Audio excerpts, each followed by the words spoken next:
It is 6:35 now, taking a live look at the Capitol this morning. We have an update for you on a story we first brought you yesterday morning.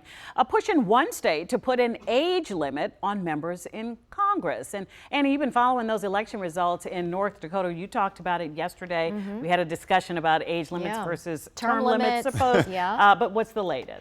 So there was a decision made, but before we get to that, I just want to mention the results might be a little surprising to some, considering all three current members of North Dakota's congressional delegation are younger than 70. The state measure would ban anyone in the state from being elected or appointed to Congress if they turn 81 before the end of their term.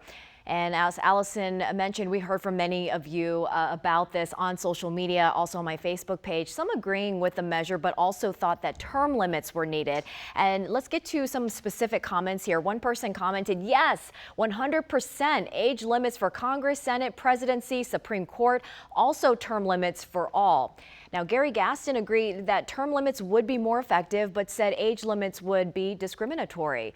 And David Kent, thanks for bringing up this point. He says, this is why we have voters. A lot of you continuing to weigh in. So here is what voters in North Dakota decided.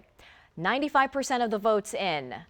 60% of voters elected to approve the age limit. 39% voted no. So there you go, Allison Wisdom. It's important to note here, though, that this won't affect this year's election. It doesn't go into effect in North Dakota until the 2026 midterms. But they heard from the voters. Okay. That's one state. Yes, that's one state. Okay. Right. Yeah.